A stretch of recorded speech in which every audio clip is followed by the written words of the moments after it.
Բարև ձեզ, եթերում օրվա ամփոփումն է, ձեզ հետ է Արփինե Նավասարդյանը։ 19:00 դրությամբ առանձնացրել ենք հետևյալ լուրերը։ Նիկոլ Փաշինյանի քաղաքացիական կինը Աննա Հակոբյանը Facebook-յան գրառում է կատարել, նշելով, որ չի ցանկանում գիրք կարդալու քարոզչության մեջ միայնակ մնալ։ Տիկնայք եւ պարոնայք, չեմ հասկանում, դուք չեք կարդում, եթե կարդում եք, բայց չեք ուզում նպաստել, որ ուրիշներն էլ կարդան եւ Հայաստան ամենաշատ կարդացող երկրների շարքում հայտնվի, ապա ճիշտն ասած, ձեր մոտիվացիան հասկանալի չէ։ Եթե չեք կարդում, այդ դեպքում ինչ եք անում, հաշվի առեք, ժամանակ չունեմ գիրք կարդամ պատասխանը ամենավատն է բոլոր հնարավոր պատասխաններից։ Ինչևէ, գրել է Փաշինյանի կողակիցը առաջարկելով, որ այսուհետ մարդիկ բարևից հետո ոնց էսի փոխարեն իրար հարցնեն։ Հիմա ինչ ես կարդում։ Ըստ Աննա Հակոբյանի ոնց էսը ձևական եւ ավելորդ հարց է, որովհետեւ բոլորս հրաշալի տիրապետում ենք, թե ով ոնց է։ Հաճախ դիմացինից ավելի լավ գիտենք ինչ է կատարվում նրա աշխատավայրում, անձնական կյանքում, ֆինանսական կյանքում, վարկերը, պարտքերը, դրամաները, գլխին կուտակվող սևամպերը։ Ուստի կարող ենք ոնց էսը փոխարինել ռեալ հետաքրքրություն ներկայացնող հարցերով։ Հիմա ինչ ես կարդում, ինձ քո վերջին կարդացածներից որը խորհուրդ կտաս։ Երաշխավորում եմ 2 ամսվա մեջ մենք մեզ չենք ճանաչի, լավ իմաստով իհարկե, գրել է նա։ Փաշինյանի քաղաքացիական կինը խնդրել է միանալ իր նախաձեռնած արշավներին, հատուկ ընդգծելով, որ դրանք չեն կծում։ Հայաստանը քաղաքականապես բռնազավթված է Նիկոլ Փաշինյանի, ֆիզիկապես Ադրբեջանի նախագահ Իլհամ Ալիևի կողմից։ ԵԽԽՎ լիագումար նիստում նման հայտարարություն է արել ընդդիմադիր պատիվ ունեմ խմբակցության ղեկավար Հայկ Մամիջանյանը։ Նա իր ելույթից առաջ մի պահ լռել է, այնուհետև բացատրել է, որ դա արել է ցույց տալու համար, թե ինչ են զգում Հայաստանում, երբ լռում են միջազգային կառույցները։ Անսովոր է լռություն լսել այն դեպքում, երբ սպասում ես, որ ինչ-որ մեկը պետք է խոսի, այդպես չէ։ Այժմ դուք ունեք նույն զգացողությունը, ինչ մենք հայերս, երբ սպասում ենք միջազգային հանրության արձագանքի մեր երկրում տեղի ունեցող իրադարձությունների վերաբերյալ։ Նիկոլ Փաշինյանը հարձակում է գործում հայ առաքելական եկեղեցու վրա, հարձակվում է խոսքով եւ ուժով։ Լռություն ավելի քան 6 ամիս 4 եպիսկոպոսներ կալանքի տակ են։ Լռություն հայտնի բարերարի աջակցություն է հայտնում հայ առաքելական եկեղեցում եւ դրա համար ձերբակալվում։ Լռություն, ասել են նա։ Մամիջանյանն եվրոպացի падգամավորներին հիշեցրել է, որ խորհրդարանական ընդդիմությունը իմպիչմենտի գործընթաց էր նախաձեռնել, որին անմիջապես հաջորդեց ընդդիմության վարչապետի միասնական թեկնածուի Դավիթ Համբարձումյանի ձերբակալությունը։ Կառավարության պաշտոնյաները թիրախավորում են անհատ լրագրողներին եւ մի ամբողջ լրատվական գործակալություններին։ Լռություն։ Ձերբակալվում են բլոգերներ, նրանցից մեկը հացադուլ է հայտարարում եւ վերջինիս առողջությունն այն աստիճան է վատթարանում, որ երեք նրան դատարան են բերել անվասայլակով։ Լռություն։ Падգամավորներին, պաշտոնաթող նախագահներին, ընդդիմադիր առաջնորդներին կամ ձերբակալում են կամ արգելում բացակայել երկրից։ Լռություն։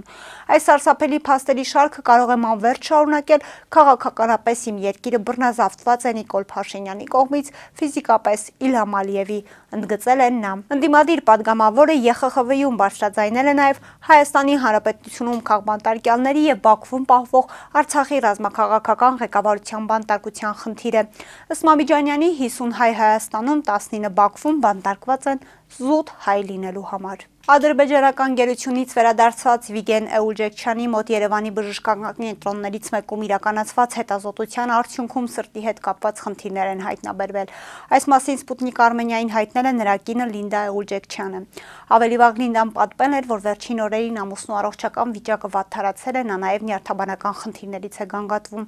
Պարզվեց, որ Վիգենը սրտի հետ կապված խնդիրներ ունի, անոթները նորմալ արյունամատակարարում չեն ապահովում։ Տեղեր են նշանակել բժիշկները հաջորդ նշանակել են փետրվարի 2-ին, նշել է նա։ Լինդայի խոսքով Վիգենը անցել է բոլոր հետազոտությունները, որոնց մի մասի պատասխանները պատրաստ կլինեն երկուշաբթի։ Լինդան հավելեց, որ այժմ առաջնահերթությունը սրտի վիճակն է եւ հանգիստ միջավայրի ապահովումը։ Սահմանադրական բարեփոխումների խորհուրդը վերսկսել է նիստերը, դրանք արդեն ամեն շաբաթ կանցկացվեն։ Խորհրդի անդամ Դանիել Իոնիսյանն հայտնում է, որ այսօրվա նիստում քննարկել են անձնական տվյալների պաշտպանությանը վերաբերող հարցեր։ Հարցին անկախության հռչակագրի հարցը կա օրակարգում, Իոնիսյանը բացասական պատասխան է տվել։ Սահմանադրությունից անկախության հռչակագիրը հանելը հայ-ադրբեջանական պայմանագիրը ստորագրելու Բաքվի նախապայմանն է, Ադրբեջանը տեքստում իր նկատմամբ տարածքային պահանջ է տեսնում Արցախի մասին հիշատակման պատճառով։ Հայաստանի իշխանությունները հերքում են, թե սահմանադրությունը փոխում են Բաքվի պահանջով։ Նիկոլ Փաշինյանը վստահեցնում է, որ գործող սահմանադրությունը լեգիտիմության պակաս ունի։ Ավելի վաղ Սրփուի Գալյանն էլ ասել էր, որ նոր սահմանադրության տեքստը պետք է պատրաստ լինի մարտին, այսինքն 1 ամսից։ Օդի աղտոտվածություն, խցանումներ, վատ ճանապարհներ եւ տրանսպորտ։ Երևանում Gallup International-ի կողմից հունվարի 19-ից 23 անցկացրած հարցումների արդյունքները ցույց են տվել, որ սրանք առաջնահերթ խնդիրներ են մայրաքաղաքի բնակիչների համար։ Կազմակերպության հայկական ներկայացուցչության ղեկավար Արամ Նավասարդյանն այսօրվա ասուլիսի ժամանակ հայտնեց, որ հարցվածների 29.6%-ը նշել է օդի աղտոտվածությունը, 26.5%-ը մշտական խցանումները, 22.6%-ը դժգոհել է վատ ճանապարհներից, 16.3%-ը աղբահանությունից, 15%-ը նշել է հասարակական տրանսպորտի խնդիրը, 8.7%-ը նշել է ձնամաքրման աշխատանքները, քաղաքի մաքրությունը 7.8%-ը, գնաճը 6%-ը, տրանսպորտի նոր վճարման համակարգի խնդիրները 4.7%-ը, ապօրինի շինարարությունը կարևոր խնդիր է համարել հարցվածների 4.2%-ը,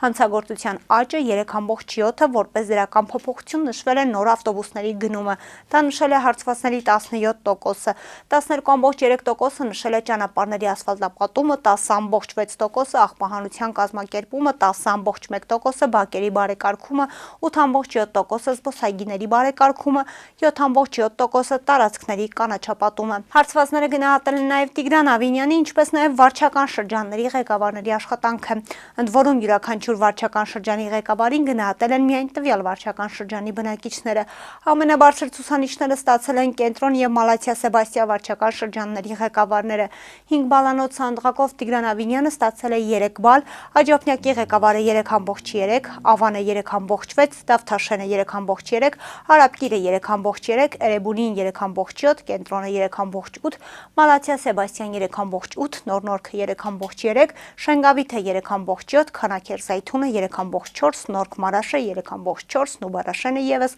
3.4։ Արշակ Սրբազանի կալանքի երկարաձգման միջնորդությունը կքննի դատավոր Կարեն Ֆարխոյանը։ Այս մասին հայտնել է փաստաբան Արսեն Բաբայանը։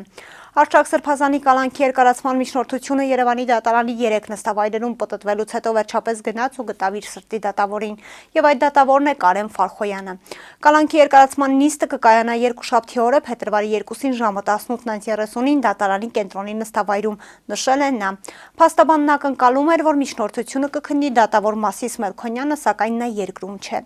Հիշեցնենք, Արշակ Սրբազանը կալանավորվել էր դեկտեմբերի 5-ին, նրան կալանավորելու որոշում կայացրեց Մասիս Մելքոնյանը, ընդ որում սա տեղի ունեցավ հայ առաքելական եկեղեցու դեմ արշավի ֆոնին։ Իրավապահները նոր թափ հաղորդեցին 7 տարվա վաղեմության մի հաղորդման։ Իրավապահները պնդում են 2018-ին կաթողիկոսի հեռացումը պահանջող Նոր Հայաստան Նոր Հայրապետ շարժման մասնակիցներից մեկին վարկաբեկելու նպատակով Գարեգին երկրորդի մերձավոր շրջապատի բարձրաստիճան հոգևորականը հրահանգել էր ակցիայի մասնակիցներից մեկի պայուսակում թմրամիջոց գցել։ Հունվարի 22-ին արտարոց դեպք է տեղի ունեցել Երևանում ժամը 23:50-ի սահմաններում ոստիկանության Մարաշի բաժնում արդարադատության նախարարության պրոբացիայի ծառայությունից տեղեկություն է ստացվել, որ տնային կալանքի տակ գտնվող Երևանի բնակիչ 29-ամյա Երեմ Գ ոտքի ժապավենը վնասել է։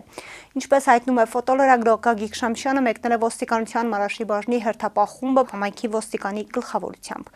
Ֆոտոլրագրողի տեղեկություններով տեղում պարզվել է, որ Երեմ Գ-ն շղթան կտրել, դիմել է փախուստի եւ ոստիկանության Մարաշի բաժնի ծառայողների կողմից ձեռնարկվում են միջոցառումներ նրան հայտնաբերելու ուղղությամբ։ Դեպքի փաստով ոստիկանության Մարաշի բաժնում փաստաթղթեր են կազմվել, որոնք փոխանցվել են Հայաստանի Հանրապետության քննչական կոմիտեի Երևան քաղաքի քննչական վարչության կենտրոն եւ Նորբ Մարաշ վարչական շրջանների քննչական բաժին։ Այսօրվա համար պատրաստել էինք այսքանը, կհանդիպենք։